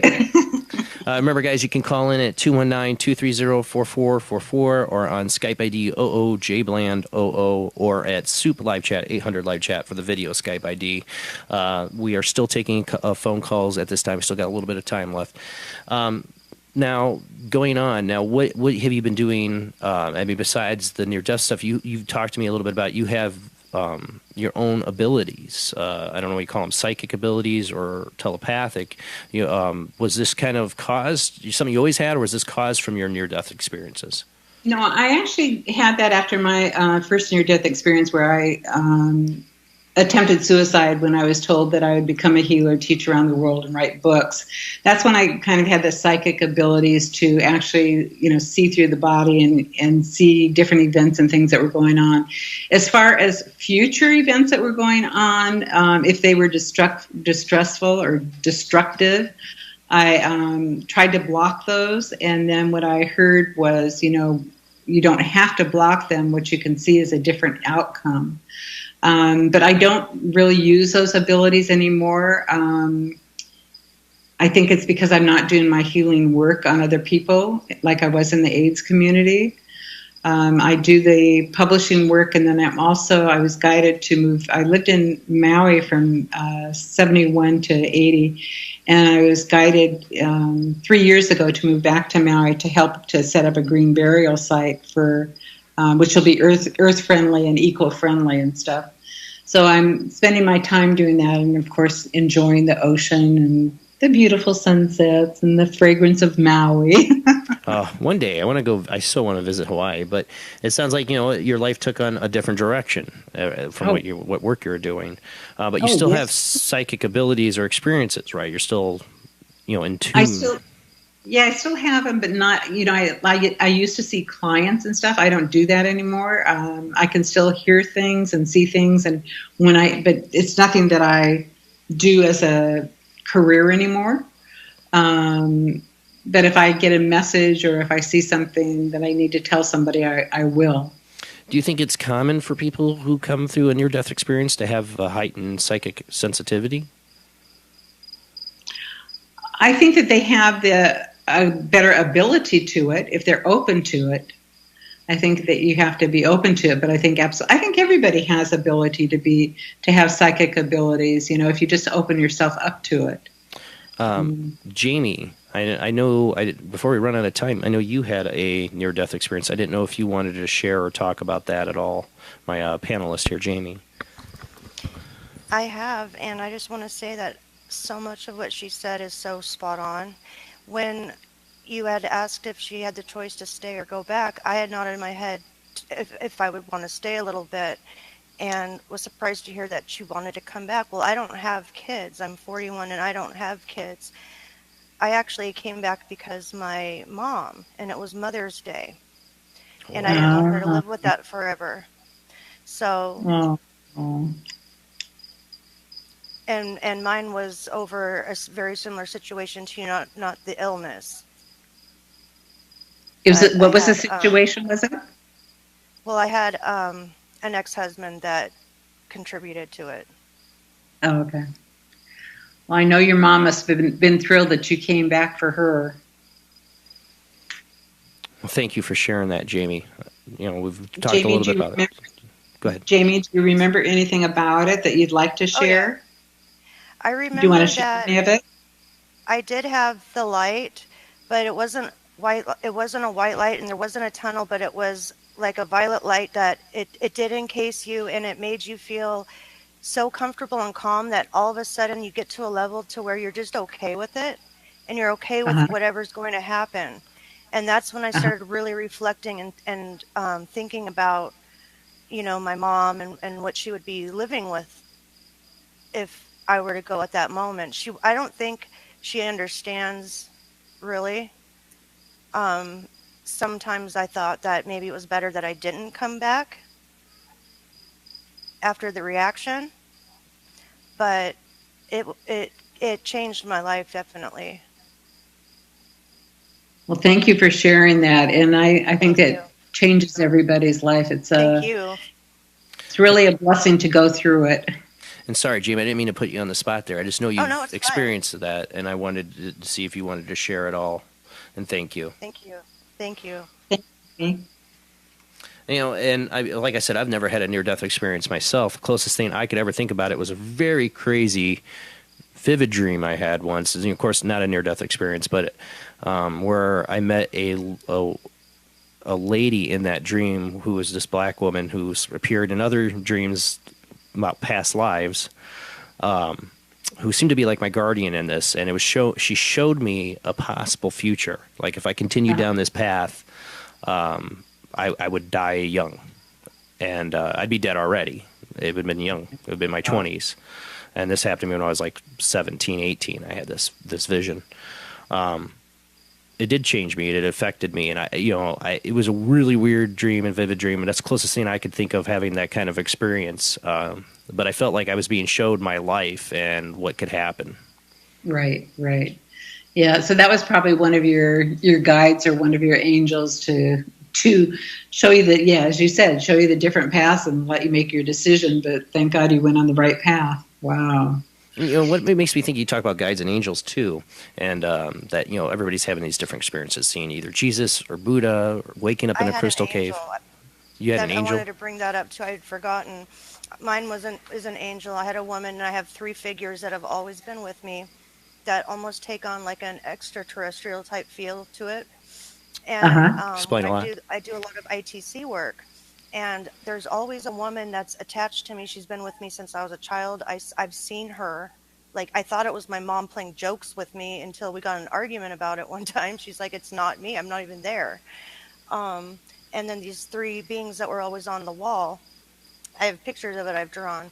So when you had said that they're anything you want or you believe in, and you mentioned the angels, well, that's what I think that she is. And I hear these voices, it all collaborates. And I always think, I wonder if that's the same people that I'm hearing sometimes, that I always know or feel like they're with me, and you do miss them when they're not there. Right. Yeah. You can ask them to come around more often. You can ask them to, to be more open to hear them and see them on a regular basis, if you choose to do that. Yeah.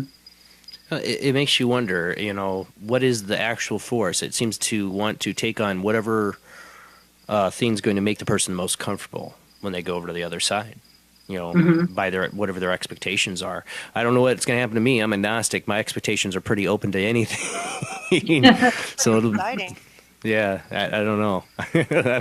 I have no idea what I'll see on the other side. I have no expectations. Just my only expectation that there is another side. I'm not an atheist. I believe in another side. I believe at a light at the end of the tunnel. If you get there first, you're going to have to tell me through the box back here. Well, it makes you wonder too. They talk. Some spirits come through and communicate through mediums or devices, or people have experiences, and some spirits don't. It makes you wonder what it is that on the other side that makes them not come back to talk or communicate. One thing, Jamie, I want to backtrack just 1 second when you said you were talking about and you were too, Jason, the communication. One thing I tell people, and I've said it since the AIDS community, when you are around a person that is still lucent before they die, say like weeks before they die or something, ask them to give you a sign when they die that they're okay, or to come back to you in some way. Okay. I did do that. Like, my father was terminal, and he knew about my work, and so we had a code word, even though I don't go by code words because I always think something else, if you know it, they know it too. But I have gotten that confirmation from him, and I do get it a lot. But I did ask him, I'm not going to, try to bring you around, but if you come around and happen to see me doing something, you have something you want to say or say hi, come through, and he has. I believe it's I feel very like good. him. Very good. Yeah, because they can and they will. If you're in if you're really, really grieving hard, they can't, because you're grieving too hard. But once the grieving stops a little bit, then they're able to come through more. Well, so a year and a half after he passed. Well, I feel lucky. The only person I ever watched die, really watched die, was my grandmother, who was, I love her more than the world. My mom, it was her mom. She loved her so much, and it hurt us both when she passed. And she had Alzheimer's. And that's a bad disease. It is, and it frightens me. But she, in her final moments, even though she couldn't say my name, I knew she knew who I was, and she would say, "My beautiful boy."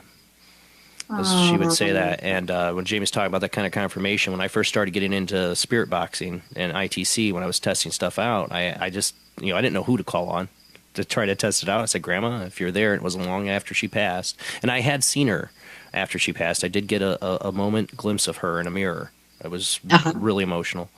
But I was after that, I asked, "Can you come through?" And I heard "My beautiful boy" on the radio button. I had to stop. I wasn't even recording. I was just testing. And when that came through, when I had asked her, and it was like instantaneous after I asked it, I was brought to tears. It hit me hard. Mm-hmm. You knew at the core of your being that was her. What'd you say, Jamie? I had that image of the crystal ball when it happened, when I was doing that scrying experiment. And somebody in the group had been able to match it up to scale it to my dad's complete image, like turning like he was kissing. And you could see the moment in the video when I stopped and turned, and you could tell I was like feeling something. Wow. So the reflection was, the fact that you saw a reflection before you got that confirmation is pretty amazing. Yeah. Absolutely. And I think she did it too. My mom, I think, had her own little confirmation from her. I think she did it because the biggest worry, my worry, is for somebody who has Alzheimer's when they pass over. It's such a confusing ordeal. My grandmother was so confused about what was going on. We moved her from a nursing home into the hospital's hospice care. I mean, like I said, she couldn't say my name, but I knew she knew who I was, but she didn't know who hardly anybody was as it was. You wonder for her transition, that was me and my mom's biggest fear, is like, are they confused? If there's another side, are they confused on that other side? That was our biggest fear, and I think that's why she came back in her ways to show us that she was fine. Great. Yeah, I think if she was suffering, that she wasn't suffering as soon as she died. She wasn't suffering anymore. I had horrible nightmares of her death right afterwards, and then, like, for a cousin of mine who didn't go see her in her final moments and felt guilty about it, I'm like, don't ever feel guilty about it. She knows you loved her, and I'm glad you didn't, because for weeks I would dream about her gasping for breath in her final moments, and or being like in my parents' house, like calling out for my mom or calling out for me, like really scared. Those are the things I was going through for those first couple weeks, and like seeing her in the mirror helped with those dreams. But I still had those dreams. When I had that ITC communication a few months later, that's when it stopped. Mm-hmm. Wow. Jason, I'd like to add on that, when you're talking about somebody that is dying, when somebody is close to death, not the final days, but it may be like a week or two or so before they die. And somebody was calling in and they were a nurse. When a person is in the dying process, they'll usually look up to the left-hand corner of a room, and they may say, "Oh, I see grandpa," or "I see grandma," or "I see my daughter," or "I see whoever," or "I see a pet," or whatever. And the family members think that they're hallucinating. Right. They're not hallucinating. They're actually between both realms. Right. And if you can just take a moment and say, who's there, what are they doing, what do they want to tell us. You can learn a lot, take that moment and use that as a learning tool and as a blessing that they're not hallucinating, that they have access to the other realm and they can give you that information. The other stories too, when people are on their deathbeds, for people like my grandmother, people that are suffering some terminally ill disease, there's this moment before they die. I've heard some incredible stories of this, where they suddenly, they couldn't move or talk, and then suddenly they are awake. They want to eat breakfast, and they can talk, and they're all good, but they're telling them, this is it. This is our last chance to be together. I am moving on. Like they know this is it. But they're giving like one last chance physically. Like their bodies are able to do things that they had been doing for months in that last day. And those stories just touch me really hard, and I just think are incredible. I'd like to, can I take a moment and share a story, Jason? Yeah, go ahead. We got about 5 minutes. Okay, it'll be a short one. My dad died in June, and I spent three months with him before he died, and then my sister took the last final 3 months, and then my sister and my daughter and I went over the last 8 days before he died. And, he had the priest come in. He was Catholic, and they did the last rites, and then the hospice said, well, he'll probably not make it through the evening. So we had the neighbors come over and say their farewells one at a time and stuff. And I always, the final 8 days, I slept in the front room when he was in the bed. And I would talk to him, and he couldn't talk, but he moved his eyebrows. So I knew that he could hear me. And he would move his eyebrows and respond. And the morning that they thought he probably wouldn't make it through, I went over and I gave him a kiss and I said, I love you, Dad. And his eyebrows went up. And then I went into the kitchen. He said, and here he's supposed to be dying this day. Yeah. He said, Sis, will you make me some bacon and eggs and coffee? Yeah, just like that. What? And I went over and I looked at him and he didn't say anything. I said, Dad, and he didn't say anything. And then I said, Dad, and I gave him a kiss, and he said, then he opened his eyes and he says, will you make me some bacon, eggs, and coffee? And I just cried. And I says, yes, Dad. And so I had to go up to the store to buy the bacon, and my sister made the coffee and eggs, and he couldn't swallow. So we gave him like an eighth of an inch of bacon and put it on his tongue. And we did a straw and put a little dab of coffee on his tongue. And he couldn't swallow or anything. He couldn't talk. He did then, but anyhow. And then we gave him his bacon too. And then we didn't hear anything else. And then all of a sudden he says, "Can I have a cigarette?" Well, he hadn't smoked in 40 years. Hey, if you're gonna go, So we gave him one of those the mouthwash things that you suck on, to get the liquid and stuff. So we put that in his mouth, and he couldn't suck or anything, but we just put it in there and we took it out. And then he died at 3:30 in the afternoon, and we gave him. My sister left, and I bathed him, and then I completely oiled his body up with essential oils, and then wrapped him up for the corner game. But it's pretty amazing what you're saying is all of a sudden they get this last breath of life that they want to say what they want to say. Yeah, I think those are the most incredible stories. My grandfather, who I didn't get to see, and it was never determined if he had Alzheimer's or dementia, but he spent the last 2 years of his life in a home, and he quit speaking. He didn't speak at all. And my aunt of mine, who's now also deceased, nobody knows if they can trust the story or not from her. She could be a little loopy, but she loved my grandfather. So I doubt she would make this up. She loved him a lot. So she was down there a lot with him. I never got to visit him in the home like I got to visit my grandmother when she had Alzheimer's. But she said the day he died, 2 hours before he died, she had wheeled him up to the window like she always did to look outside, and he just suddenly laughs, and she hadn't heard a peep out of him in 2 years. He suddenly laughs and goes, "Life's a joke," and laughed again, and that was it. And it was 2 hours later, and he was gone. Love it. But I'm going to always wonder what he meant by that, though. Life's a joke. He had a really tough life. There was a lot of disappointments in his life and a lot of things that didn't go right. But he got over his demons, I think, and he turned his life around. But there's a lot of things I know he regretted. So it always makes me wonder what that was about. He spent those 2 years not talking, and then suddenly just to say life's a joke, laugh, and then be dead. It's always going to kind of haunt me a little. Wonder what that's about. Maybe he's just trying to tell everybody, don't take everything so seriously. I don't know. That's good to me. Sounds good to me. But I will remember that story from my aunt, God rest her soul, of how my grandfather passed. Well, thank you so much, Sharon. You have the floor here for like a minute. If you got anything else you want to get out to the audience.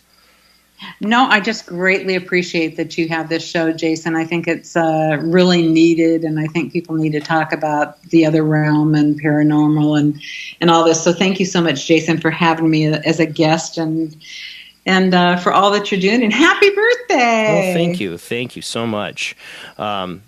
It was a pleasure having you on. This is a great way to spend my birthday. I tell people, they're like, why didn't you plan a party or something for Paranormal Soup? I'm like, I like doing my shows. I like doing my interviews. This is the best way to spend my birthday. And thank you so much, Sharon, for spending it with me. Thank you so much. Mahalo. And if you come to Maui, let me know and I'll take you out. Okay. One day, maybe one day. All right. Okay. Aloha. Aloha. One day I'll get to go there. All right, guys, next week our guest is David Dean, and I don't have any of my notes on me about what David's coming on for, but I'm sure it's going to be really interesting. I just got his name, no notes. That's my bad. It's been a rough birthday today getting this show aired, but we did it. Thank you, Jeffrey Chan, and your amazing work behind the scenes to make sure this show got past Windows 10 updates. All right, guys, you can check us out at Midwest Paranormal Presents Paranormal Soup's Facebook page. Check us out on YouTube on Paranormal Soup. Check us out at Late Night in the Midlands Radio Network. Please donate, subscribe, do what you can to keep this network going. We have 30 or more great hosts on this network that depend on your donations and subscriptions to keep this radio network going and keep their shows going. Thanks so much, guys. We'll see you next week. The same bat time, same bat channel. Have a great night.